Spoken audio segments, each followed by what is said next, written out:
students, welcome to Supergrads channel. I am Akanksha and it is a very well known fact कि हर साल करीबन 20 से 25 हज़ार बच्चे IP मैट के लिए अपीयर करते हैं, उसके लिए रजिस्टर करते हैं और उनकी एक बहुत ही क्रूशल जर्नी होती है टू बी दैट एस्पिरेंट। और आज हम लोग कुछ ऐसे ही बहुत इंपॉर्टेंट चीज़ों के बारे में डिस्कस करने वाले हैं एक ऐसे शख्स के साथ who himself is an example and who himself has been through this whole journey। और इस जर्नी में उन्होंने क्या क्या चैलेंजेस फेस किए और क्या क्या चीज़ें, टिप्स, ट्रिक्स, स्ट्रैटेजीज, अप्रोचेस ये क्या क्या अपनाई हैं, ये सब हम लोग आज उनसे जानेंगे।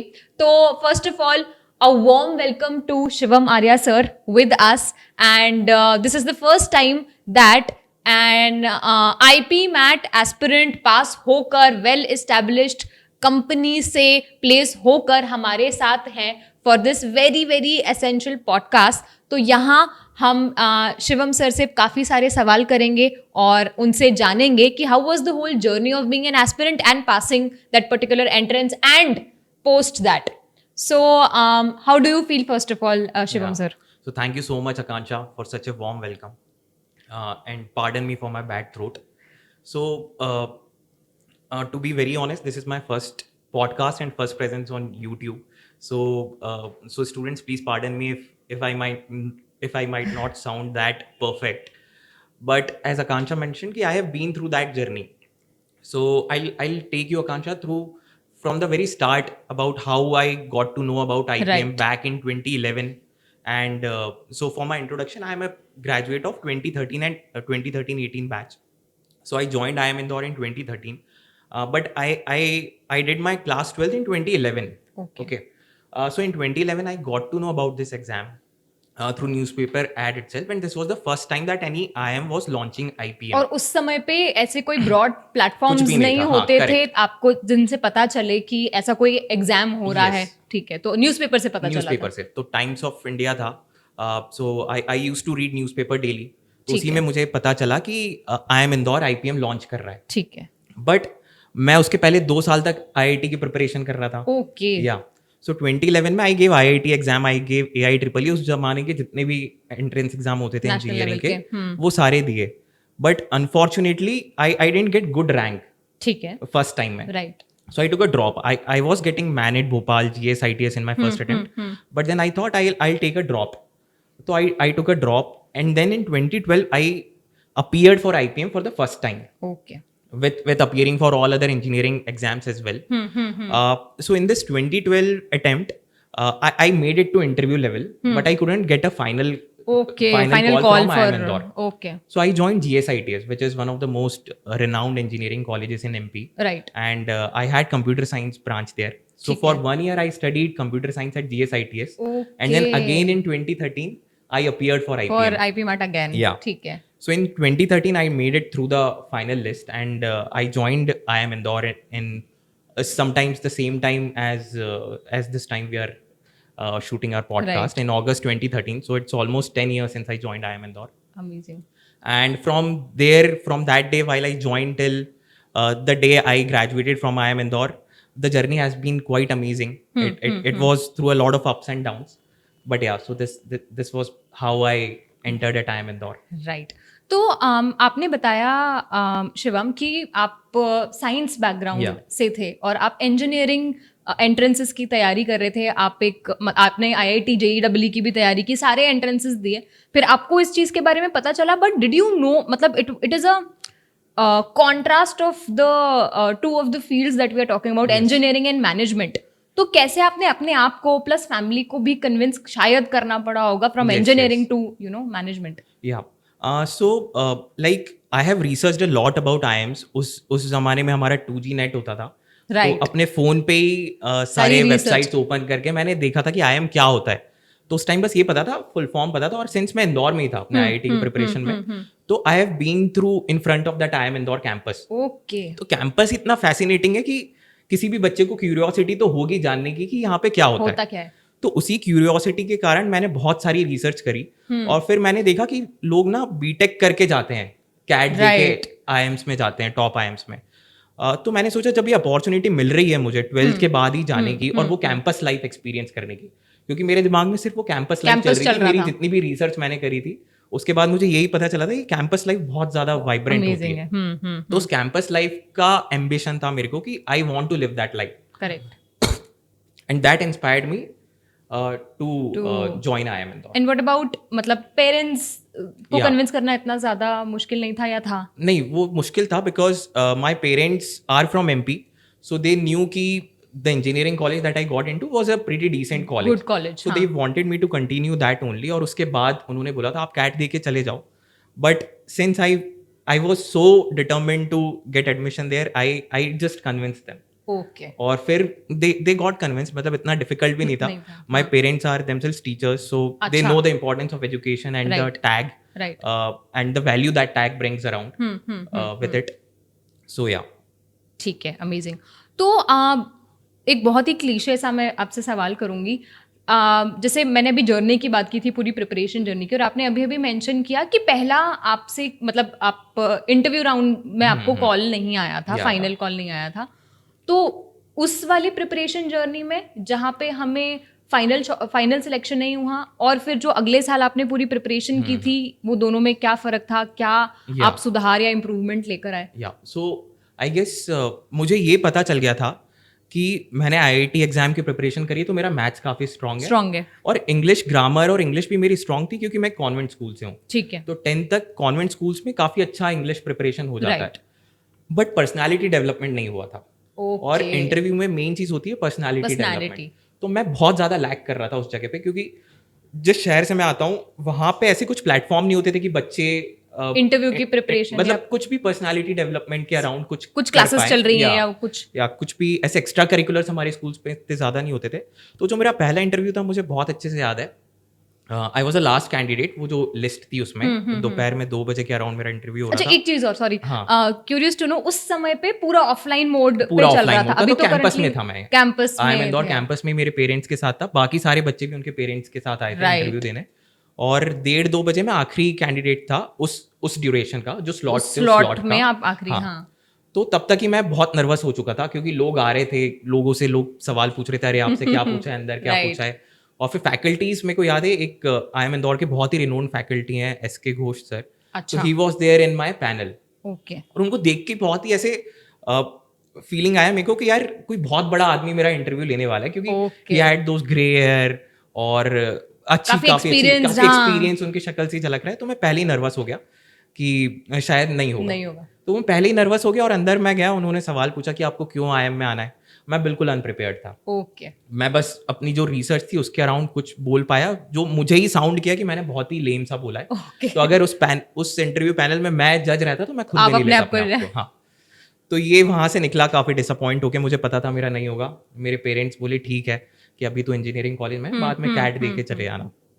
तो ये हुआ। फिर मुझे ये तो पता चल गया था कि इंटरव्यू प्रिपरेशन मुझे बहुत ज़्यादा करनी है, अगर मुझे अभी IIM में जाना है या 4 साल बाद जाना है, कभी भी जाना है, क्योंकि इंटरव्यू काफ़ी मेजर इंपॉर्टेंट कॉम्पोनेंट है IIM सिलेक्शंस में।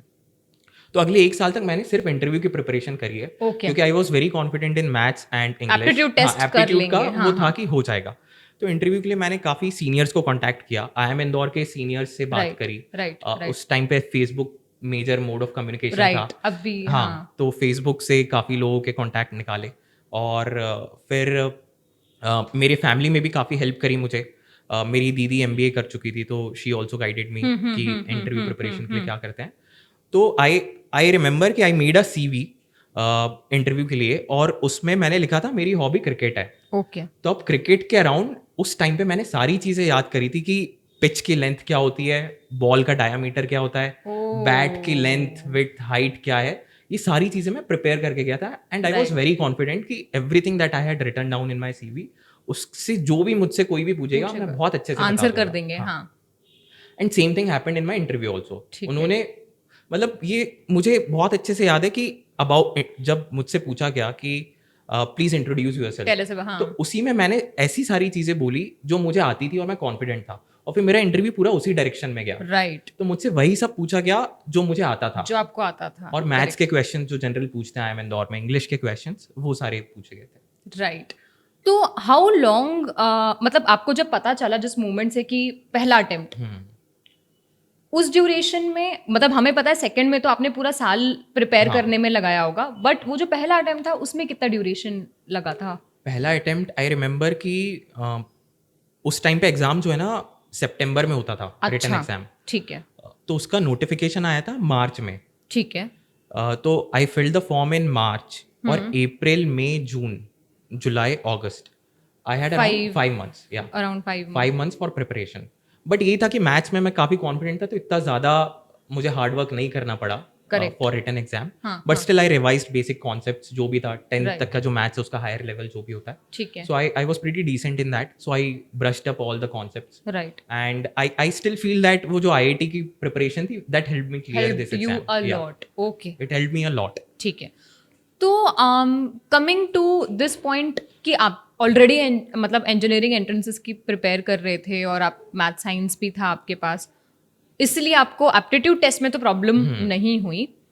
उस समय पे जैसे अभी करंटली सिलेबस और एग्जाम पैटर्न मुझे तो पता है, मतलब हमारा वो 3 सेक्शंस होते हैं। हाँ, हाँ। कॉन्ट के short answers MCQ, verbal ability MCQ, questions तो वैसे भी इंदौर कभी रिलीज नहीं हाँ, करता, तो correct. उस समय भी क्या एग्जैक्ट सेम? सेम पैटर्न था, बस ऑफलाइन मोड ऑफ एग्जाम था, ओके, ऑनलाइन मोड नहीं था। मतलब एक सेंटर पे जाके क्वेश्चन पेपर वो एंड पेंसिल से हमें OMR OMR शीट फिल करनी शीट्स थी। फिल करनी तो होती ऑफलाइन थी। बेस्ड था, but exactly same pattern, same, और शॉर्ट सिलेबस आंसर्स। भी क्या पूरा exact? Syllabus was also same, क्योंकि ठीक है। इट्स वेरी स्टैंडर्ड जो भी Right. एप्टीट्यूड टेस्ट है इंडिया में।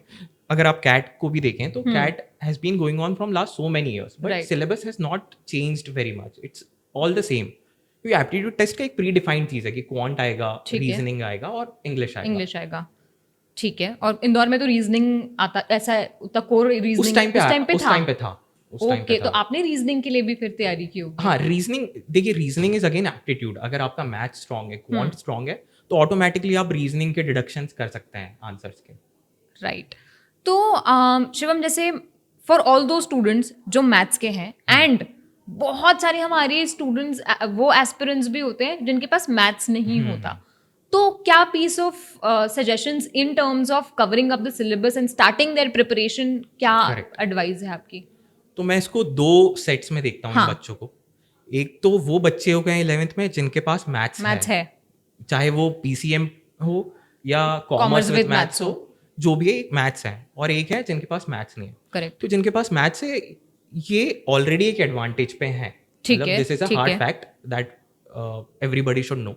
अगर आपका मैथ्स है तो आप एक थोड़ा स्टेप अहेड हो। ठीक है, बट जो नॉन मैथ्स वाले स्टूडेंट्स हैं, उनके लिए अपॉर्चुनिटी है कि 11th और 12th में वो मैथ्स के स्किल्स काफ़ी अच्छे से ब्रश अप करें, ओके। क्योंकि वो आगे जाके कोई भी पोस्ट ग्रेजुएशन करेंगे। मतलब स्पेशली फॉर MBA में जो सब्जेक्ट्स होते हैं इन देयर ट्राइमेस्टर्स कॉलेज की स्टडी में, हाँ जी। उसमें मैथ्स काफ़ी इंपॉर्टेंट रोल प्ले करता है। ओके, तो अगर वो 11th-12th में अपने मैथ्स को स्ट्रॉन्ग कर लेंगे थ्रू दिस प्रिपरेशन, चाहे वो कहीं से भी करें, सेल्फ स्टडी से करें या किसी कोचिंग से करें या जैसे भी करें, अगर वो अभी उनका मैथ्स स्ट्रॉन्ग कर लेंगे तो उनके लिए फ्यूचर में भी वो चीज़ हेल्प करेगी। काफी तो ज्यादा। It's very important for non math students to do maths, चाहे उनको IPM देना हो या कैट देना हो बाद में, राइट, या उनको आगे लाइफ में जो भी करना है, because that is going to play a very important role. Important role. Because I remember जो सब्जेक्ट्स होते हैं MBA के फर्स्ट ईयर में, उसमें प्रोबेबिलिटी होता है, स्टैटिस्टिक्स होता है, काफ़ी डीप में होता है। ओके, तो अगर 11th-12th में उन लोगों ने मैथ्स पढ़ लिया तो उनको आगे भी जाके फ्यूचर में हेल्प होने वाली है।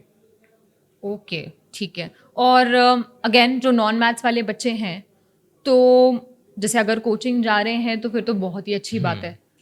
लेट्स से अगर वो कोचिंग भी जा रहे हैं और अगर कोचिंग नहीं भी जा रहे हैं, सेल्फ प्रिपेयर कर रहे हैं, तो किस लेवल की मैथ्स की प्रिपरेशन की ज़रूरत है उनको? आई गेस उन्हें देखना चाहिए पहले तो सिलेबस बहुत अच्छे से देखना Right. चाहिए। IIM इंदौर की वेबसाइट पे काफ़ी अच्छे से सिलेबस अवेलेबल है। उस सिलेबस के अकॉर्डिंग उनको बुक्स रिसर्च करनी चाहिए। सिंस ठीक दे है। Are planning for self study, तो उन्हें ये सेल्फ रिसर्च करना काफ़ी बहुत इंपॉर्टेंट ज़रूरी है। और जब वो इंटरनेट पे रिसर्च करेंगे उन्हें तरह तरह के ऑथर्स मिल जाएंगे। ठीक है, देयर आर मेनी ऑथर्स, और फिर वो चाहे ऑनलाइन परचेज करें बुक्स या जो भी परचेज करें, they should have those particular books if they are going for self study. Right. Because अगर उनके NCERT से वो बस प्रिपेयर करेंगे, जो 10th तक के NCERT हैं, तो उसका conceptually they will be okay, Right. But जो क्वेश्चंस का लेवल है उस लेवल तक वो पहुंच नहीं पाएंगे। पहुंच नहीं तो ये जो स्पेसिफिक बुक्स हैं for these aptitude test preparation, ये सेल्फ स्टडी बच्चों को वो सारी बुक्स अच्छे से करना चाहिए। राइट, ठीक है। और एक आइडियल समय क्या होना चाहिए बच्चे के लिए, ताकि अगर वो फर्स्ट मतलब बहुत सारे स्टूडेंट्स से पूछते हैं कि what is the time duration और how much time should it take to as IP MAT in his or her first attempt. तो अगर मतलब वो मुझे पता है कि आपकी प्रिपरेशन पे भी डिपेंड करता है, तो एक आइडियल टाइम अगर आप फुल फ्लेजेड डिवोशन डेडिकेशन लगा के करो तो वो क्या होना चाहिए? मेरे ख्याल से अगर कोई बच्चा बहुत ज़्यादा सीरियस है तो उसको 11th में स्टडी स्टार्ट कर देनी चाहिए, क्योंकि Right. कंपटीशन बहुत इंटेंस बहुत है. ज्यादा है. सिर्फ 150 सीट्स हैं और 150 सीट्स के लिए 25,000 लोग compete कर रहे हैं. अगर आप पर सीट रेशो देखेंगे तो IIT से भी ज़्यादा डिफिकल्ट कंपटीशन है यहाँ पे. तो उस चीज़ को अगर वो सीरियसली ले रहा है बच्चा तो उसको 11th स्टैंडर्ड से प्रिपरेशन स्टार्ट कर देनी चाहिए. स्पेशली जो नॉन मैथ्स का बच्चा है. नहीं, इवन मैथ्स वालों को भी, ठीक है. लेवल ऑफ कंपटीशन इतना हो गया है कि दे shouldn't like give up even for 1 days preparation, अगर वो सीरियसली सोच रहा है तो. राइट. ठीक है. तो ये तो बहुत सारी हमने पढ़ाई की बातें कर ली. अब थोड़ा सा मैं भी बहुत क्यूरियस हूँ एंड आई एम श्योर ये स्टूडेंट्स भी सुनना चाहेंगे कि how was the life in IIM Indore. 5 साल रेसिडेंशियल कैंपस का पूरा 5 साल ब्रीफली बताइए. How much did you enjoy being a part of that institute? So I can से फॉर ए फैक्ट कि वो मेरी लाइफ के बेस्ट 5 years थे. Right. क्योंकि एकेडमिक्स तो एक पार्ट होता है, बट एकेडमिक्स के अलावा IIM इंदौर में एक्स्ट्रा करिकुलर्स के इतने ज्यादा ऑप्शंस होते हैं कि दिन रात कब हो रहा है पता नहीं चलता है, आप इतने एंगेज्ड होते हो. आई रिमेंबर फर्स्ट ईयर में हमारे जो कोर सब्जेक्ट्स थे, micro economics, probability, maths, accounts, इन सब के अलावा हमारे ऐसे भी सब्जेक्ट्स थे जो कंपलसरी सब्जेक्ट्स थे जिसमें फेल नहीं हो सकते थे. और वो सब्जेक्ट्स थे पावर योगा, स्विमिंग, इवन काफी इंटरेस्टिंग सब्जेक्ट्स भी हमने पढ़े हुए हैं, पंचतंत्र.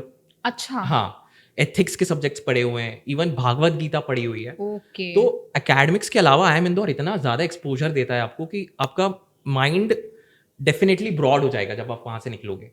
तो फिर आप जिस भी फील्ड में जा रहे हो बहुत अच्छे से एक्सेल कर सकते हो. ठीक है. और इसके अलावा इतने फेस्ट होते हैं.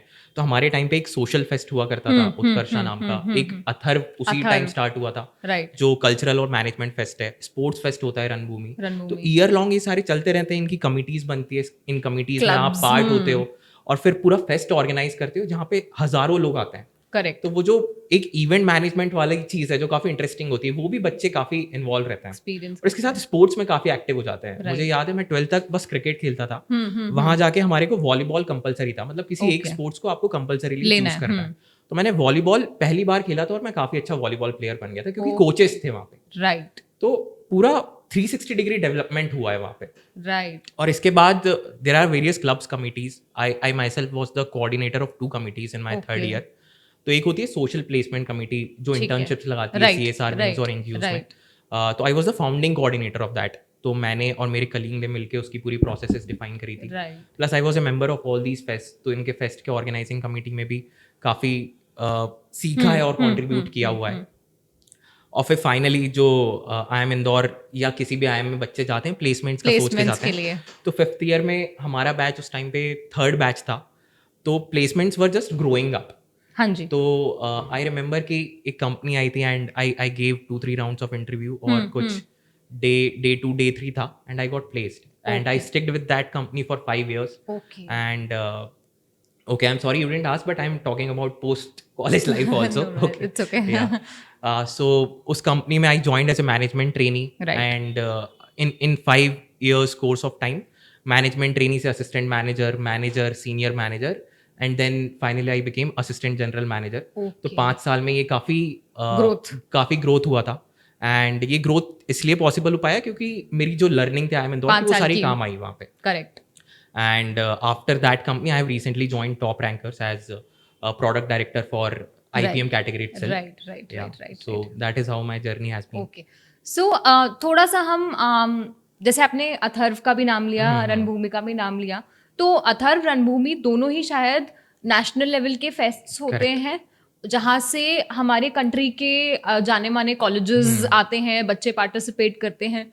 तो क्या क्या कॉम्पिटिशन्स, एक्टिविटीज होती हैं? अथर्व की बात कर लेते हैं. कैसे कैसे कॉम्पिटिशन्स होते हैं, क्या फन एक्टिविटीज होती हैं? ओके, सो अथर्व 2 कैटेगरी में, कल्चरल और एक मैनेजमेंट. ठीक है. तो कल्चरल कैटेगरी में आप क्या चाहेंगे? डांस कॉम्पिटिशन, ड्रामा, जो स्ट्रीट प्ले वगैरह होते हैं. उसके बाद सिंगिंग कॉम्पिटिशन और कल्चरल रिलेटेड जो भी आप सोच सकते हैं वो सारे आ जाएंगे अपने कल्चरल कैटेगरी में. और मैनेजमेंट में आएंगे बिजनेस प्लान कंपटीशन हो गया Correct. या कुछ पब्लिक स्पीकिंग कंपटीशन हो गया. Right. तो ये सारी जो चीजें हैं जो एक प्लेटफॉर्म देती है बच्चे को to get exposure, to showcase the world कि उनमें कितना पोटेंशियल है. Right. ये सारा आ जाएगा अपनी मैनेजमेंट कैटेगरी में. ठीक और है. इसमें ग्रुप इवेंट्स होते हैं, इंडिविजुअल इवेंट्स होते हैं. तो आई रिमेम्बर उस टाइम पे कुछ 10,000 के अराउंड पार्टिसिपेशन था from colleges pan India. Okay. और काफी अच्छे अच्छे कॉलेजेस आए थे. IIT इंदौर हो गया, राइट. इवन टॉप IITs के बच्चे आए थे, DU के टॉप कॉलेजेस के बच्चे आए थे, LSR SRCC के. राइट. तो it gives a lot of exposure to everyone who is participating and the ones also who are organizing. Right. अच्छा, एक इंटरेस्टिंग सी चीज़ मैं आपको बताती हूँ. So when I think it was around 2016 जब मैं अपना UG कर रही थी, and I myself was a part of Atharva fest. And मुझे जो पर्सनली जो मुझे सबसे बेहतरीन चीज़ लगी थी वो ये थी कि वहाँ की नाइट लाइफ जो है इतनी अमेजिंग है, और लाइब्रेरीज ओपन रहती हैं. आई थिंक आप जब चाहे अंदर घुसो, बुक्स पढ़ लो, कुछ भी. मतलब वहाँ पे students, I have seen students जो इंडल्ज होके ना ग्रुप एक्टिविटीज चल रही है. And this is, I am talking about late night, like 2 AM, 3 AM. तो ऐसा सच में होता है? पूरे टाइम ही होता है क्या? हाँ. तो एक काफी इंटरेस्टिंग चीज थी जो हमें अभी तक याद है. हमारे यहाँ नाइट मेस का कॉन्सेप्ट होता है. ठीक है. तो जो नाइट मेस है ना, ये रेगुलर जो मेस होती हैं 10 बजे क्लोज हो जाती हैं डिनर के बाद. और ये नाइट मेस चालू होती है 11 बजे से लेके सुबह के 6 बजे तक. ओके. तो इस नाइट मेस के अराउंड ही बच्चे अपनी एक्टिविटीज करते रहते हैं, क्योंकि ईटिंग ऑप्शन मिल जाता है. तो रात में चाय पी रहे हैं, फिर वहीं से लाइब्रेरी जा रहे हैं. करेक्ट. पनीर पराठे खा रहे हैं, मैगी खा रहे हैं. राइट. तो ये सब जो छोटी छोटी चीजें थी ना, ये काफी इंटरेस्टिंग थी वहां पे. फिर स्पोर्ट्स आप रात भर खेल सकते हैं. फुटबॉल फील्ड रात भर ओपन रहेगा. इवन क्रिकेट का टर्फ अभी हो गया है तो वो भी ओपन रहेगा रात भर. प्लस स्नूकर खेल सकते हो, बैडमिंटन आप खेल सकते हो. तो मतलब इट्स वेरी रेयर कि बच्चा जाके टाइमली वहां पे सो जा रहा है. अगर कोई बच्चा जाके सो रहा है और जल्दी उठ रहा है तो काफी लाइफ में मिस कर रहा है वहां पे. ओके. राइट. एंड ऑल्सो आपने प्लेसमेंट्स की बात की थी, तो I would like to come back on that. अभी इस समय का तो प्लेसमेंट पैकेज जो 2023 का गया है, हम सबको पता है, रिकॉर्ड ब्रेकिंग हाईएस्ट जो है 1.4 CR गया है. उस समय पे जो हमारा फर्स्ट बैच था तब का हमारा हाईएस्ट एवरेज क्या, अगर आपको कुछ याद हो? सो आई रिमेम्बर 2011 बैच जो था वो पहला बैच था IPM का, और उन लोगों के प्लेसमेंट्स हुए थे 2016 में. वो हमारे सुपर सीनियर्स थे. Right. Since it was the first time कि IPM के बच्चे इंडस्ट्री में जा रहे हैं, राइट, तो it was a bit difficult for the college and placement committee. But इतना ज्यादा हार्डवर्क किया था even the students, placement committee and college, कि वो बच्चे भी सारे काफी अच्छे से प्लेस हो गए थे द फर्स्ट बैच इटसेल्फ. तो उस टाइम पे I remember the average placement was around 12 to 13 lakh per annum first batch का.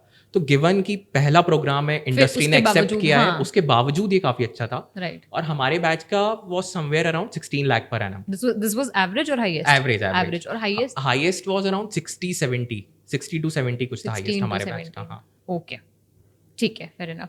एंड नाउ स्पीकिंग ऑफ कुछ बहुत ही यूनिक इंटरेस्टिंग एक्टिविटीज भी कराता है इंदौर, जैसे Himalaya outbound programme and rural engagement programme. इसके बारे में were you a part of it? Yes. So ये जो रूरल इमर्जन प्रोग्राम होता है, ये होता है 4th year of the IPM में, मतलब फर्स्ट ईयर ऑफ MBA में. राइट.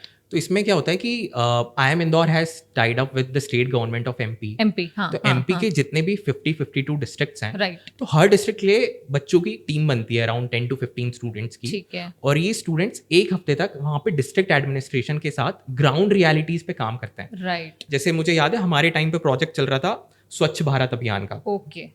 तो हम लोगों ने सर्वे किया था, घर घर सर्वे किया था किसी बहुत ही रिमोट से विलेज में. और ये डायरेक्टली जो डिस्ट्रिक्ट कलेक्टर था, हमारा जो डिस्ट्रिक्ट था देवास डिस्ट्रिक्ट था, तो देवास डिस्ट्रिक्ट कलेक्टर के अंडर हमने ये सारा काम किया था. तो मतलब कॉलेज और स्टेट गवर्नमेंट ने इतना अच्छा ये ईयर ऑन ईयर इस चीज को एंगेज करके रखा है कि this still continues and this has been going on from last 15-20 years. Correct. So this is a very good exposure कि आप ना सिर्फ कॉर्पोरेट वर्ल्ड की चीजों को देख रहे हो, आप भारत के एकदम ग्राउंड लेवल पे क्या हो रहा है, लोग कैसे जी रहे हैं, वो चीज भी बच्चों को देखने का चांस मिल रहा है. Because lot of kids they come from metro city.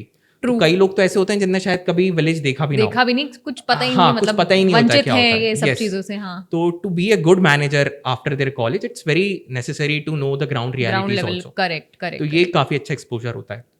इसके साथ एक जो आपने बोला Himalayan Himalaya outbound outbound programme, तो हिमालयन आउटबाउंड प्रोग्राम जो होता है वो लास्ट ईयर ऑफ आईपीएम में होता है Correct. और सेकेंड ईयर ऑफ एमबीए में। राइट तो इसमें हिमालय के जो पीक्स हैं, हिमालय के बहुत डिफरेंट डिफरेंट पीक्स हैं, राइट तो अराउंड 15-20 ऐसे पीक्स होते हैं जिन पे ट्रैकिंग कराता है। राइट तो ट्रैकिंग के लिए एक प्रॉपर प्रोफेशनल एजेंसी हायर होती है, उस एजेंसी Okay. के थ्रू हम लोग ग्रुप्स में डिवाइड होते हैं और फिर ट्रैकिंग करते हैं। तो इसमें Right. काफ़ी सारी ग्रुप एक्टिविटीज़ होती है वाइल्ड ट्रैकिंग ठीक है and wild descending down also. तो आई रिमेंबर काफ़ी एक्टिविटीज़ ऐसे थे जो हमको फील आया कि यार ये तो रोडी स्प्लिट्सविला में होते हैं ऐसे एक्टिविटी। तो वो सारी चीज़ें भी हमने करी हुई है। जैसे कैसे एक्टिविटीज जैसे एक एक्टिविटी था जिसमें हमें यूज्ड प्लास्टिक बॉटल से स्टूल बनाना था, ओके तो ये भी ग्रुप एक्टिविटी थी और उसमें भी स्ट्रेंथ उसकी चेक कर रहे थे जो जजेस थे, बैठ के उस पे अच्छा जजेस भी थे हाँ जजेस भी थे। ये प्रॉपर रोडीज जैसा सेटअप था। वो जजेस सारे स्टूल्स पे बैठ के चेक कर रहे थे कि किसका ज्यादा स्ट्रेंथ स्ट्रांग है हाँ और फिर जिसका ज्यादा स्ट्रांग था that team one one that particular event. ठीक है ऐसे ही एक और इवेंट था जहां हमें जंगल से, क्योंकि हिमालय पे पहाड़ों पे जंगल है जंगल काफी, है। तो हमारा जो फर्स्ट बेस कैंप था उसके बाद सेकंड जो कैंप था Right. Somewhere in the mid altitude, वहां पे हमारा नाइट स्टे था। ओके तो हम लोगों ने आसपास से कुछ ऐसे फल फ्रूट बीन के लाए, तोड़ के अच्छा, लाए अच्छा, और फिर अच्छा। लकड़ियां बीन के लाए और फिर ये सारी चीजों से एक्चुअली हमने डिशेस बनाई और वो भी टेस्ट कराई थी जजेस को। ओके तो यहाँ तक की एक्टिविटीज भी करी हुई है। Very nice amazing okay so Shivam one more question हमारे अगेन एस्पिरेंट्स के लिए जो प्रिपेयर कर रहे हैं I have heard time management बहुत ही क्रूशियल हो जाता है Yes. इसमें स्पेशली फॉर द वंस जो अभी 11th में है या 12th में है क्योंकि उनको अपने स्कूल के अगर 12th में है तो बोर्ड्स की तैयारी करनी है 11th में है तो इतनी मतलब जैसे आपने कहा एक आइडियल Correct. टाइम तो 11 से ही शुरू हो जाना चाहिए बट 12th के हैं तो बोर्ड्स का प्रेशर होता है तो how should they manage these two things कैसे कोप अप करें या सो इट्स वेरी नेसेसरी कि हम दोनों की अगर प्रिपरेशन करें, बोर्ड्स की और आईपीएम एंट्रेंस Right. एग्जाम की, तो एक भी चीज मिस आउट ना हो। राइट ऐसा ना हो कि आप आईपीएम की प्रिपरेशन कर रहे हो तो बोर्ड्स पूरा भूल जाएं हाँ। क्योंकि जो आपके बोर्ड्स के नंबर है, 12th Right. स्टैंडर्ड के नंबर है, ये आपको लाइफ लॉन्ग काम आएंगे। जब आप प्लेसमेंट्स में बैठेंगे किसी आईएम में, चाहे किसी भी आईएम में जाएं, किसी भी एमबीए कॉलेज में जाएं, तो आपका पूरा एकेडमिक बैकग्राउंड भी देखते हैं, 10th Right. 12th के मार्क्स भी देखते हैं। तो इट्स वेरी नेसेसरी कि बोर्ड से तो फोकस हटे ही ना। डेफिनेटली आपको एक्स्ट्रा आवर्स देने पड़ेंगे क्योंकि आपको बोर्ड्स के साथ आईपीएम एग्जाम को भी एडजस्ट करना है। तो this is a very hard hitting fact, but the truth is कि आपको 11th और 12th के साथ साथ आईपीएम एग्जाम को भी काफी एक्सटेंसिव प्रिपरेशन से मैनेज करना पड़ेगा। करेक्ट और जैसे मैंने बताया कि 11th से अगर स्टार्ट कर रहे हैं तो एक अच्छा हेड स्टार्ट मिल रहा है आपको, एडवांटेज है। राइट तो आप चाहे आप किसी कोचिंग ज्वाइन करें या सेल्फ स्टडी कर रहे हैं, पूरा प्लान आउट करिए कि Correct. आपको किस मंथ में कौन से टॉपिक्स निपटाने हैं और फिर जिसमें आप वीक हैं उनके मॉक टेस्ट दीजिए। Right. आप अगर कोचिंग नहीं ज्वाइन करें तो टेस्ट सीरीज ज्वाइन कर सकते हैं क्योंकि Correct. आपको एनालिसिस खुद का मिलते रहना काफी जरूरी इंपॉर्टेंट है। है क्योंकि कंपटीशन इतना इंटेंस है। ट्रू ट्रू ट्रू ठीक है and what about the students जो ड्रॉप लेने का सोचते हैं इसके लिए उनके लिए क्या सजेशंस है मतलब या so taking a drop is not a bad thing first of all, right because I myself have taken a year drop and ये जो ड्रॉप ईयर होता है इसमें काफ़ी प्रेशर तो होता है क्योंकि आपके पास फैमिली प्रेशर है, आपके पीयर्स किसी कॉलेज में सेट हो गए हैं, राइट तो आपको अंदर से ही आता है कि यार मैं क्या कर रहा हूँ लाइफ में। बट अगर आप उस एक साल एक वनवास में चले गए कि बस आप अपने घर पे हैं, Correct. आपका जो फोकस है वो उस नहीं, चीज़ के बारे में हटना तैयारी चाहिए। कर रहे हैं और आपको दीन दुनिया से कुछ मतलब नहीं है करेक्ट कि मेरा फ्रेंड क्या कर रहा है, पार्टी कर रहा है, जो भी कर रहा है, वो कॉलेज में जाके फ्रेशर True. पार्टी अटेंड कर रहा है, तो वो ड्रॉप फ्रूटफुल है। बट अगर आप उस ड्रॉप में फोकस्ड हैं तो फ्रूटफुल है। करेक्ट लेकिन अगर ड्रॉप में आप बहुत डिस्ट्रैक्ट हो रहे हैं पूरी दुनिया को देख के, इंस्टाग्राम वगैरह पे, सोशल मीडिया पे कि ये लोग ऐसे कर रहे हैं, मैं क्या कर रहा हूँ, तो Right. फिर आप ड्रॉप मत लीजिए। करेक्ट लेकिन आप अगर फोकस तरीके से तैयारी कर सकते हैं तो डेफिनेटली ड्रॉप से काफी एडवांटेज होगा। मिल सकता है ठीक है सो आई थिंक काफ़ी सारी हमने अकेडमिक से रिलेटेड IIM में क्या हुआ उससे रिलेटेड हमने बहुत सारा डिस्कशन कर लिया। Now I think I would like to conclude this podcast with you giving all the aspirants few tips and a message जो भी IP मैट की तैयारी कर रहे हैं and also to the ones जो शायद सोच रहे हैं या जिनको नहीं पता है कि ऐसा कुछ है। यस सो डेफिनेटली जो आपका लास्ट पॉइंट था कि नहीं पता है कि ऐसा कुछ है, ये काफी मेजर फैक्टर है इंडिया में क्योंकि आधे लोगों को अवेयरनेस ही नहीं कि आईपीएम प्रोग्राम क्या है और ऐसा Correct. कुछ है भी। करेक्ट तो it's a very good programme जिस हिसाब का ये एक्सपोजर देता है in 5 years। I can say that with 100% confidence Right. कि इतना एक्सपोजर आपको दुनिया के किसी प्रोग्राम में नहीं मिल मिलेगा। सकता है जितना आईपीएम प्रोग्राम में मिल रहा है। ट्रू तो इसकी प्रिपरेशन जितना जल्दी हो सके उतने जल्दी स्टार्ट कर देना चाहिए। राइट अगर आप अभी 9th या 10th स्टैंडर्ड में, तो आप अभी से अपने मैथ्स और इंग्लिश पे काफ़ी फोकस करें। और अगर आप अभी से मन बना रहे हैं किसी सीनियर को देख के, आपके मन में थोड़ा क्यूरियोसिटी आया जाने का, तो आप 9th-10th से बेसिक मैथ्स और बेसिक इंग्लिश का प्रिपरेशन स्टार्ट कर सकते हैं। और 11th में आते आते आप अगर एकदम क्लियर हो गए कि मुझे यहीं जाना है, तब तो आपको एक वेल डिफाइंड अपने लिए प्लान तैयार कर लेना चाहिए और उस पर एकदम अमल कर लेना चाहिए कि मुझे तो प्रिपरेशन करना ही है।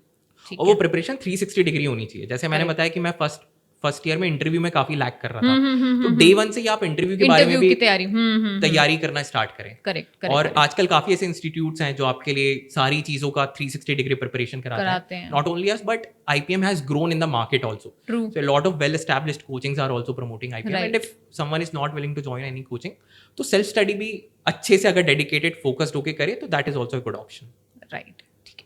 So students, ये थे हमारे साथ Shivam sir, who has very elaboratively shared his entire journey, and in fact post that जब वो ग्रेजुएट होके निकल चुके थे IIM से, and he has given some amazing tips and strategies, क्योंकि वो खुद वो चीज़ एक्सपीरियंस करके ही यहाँ तक आए हैं, हमारे साथ बैठे हैं इस पॉडकास्ट में.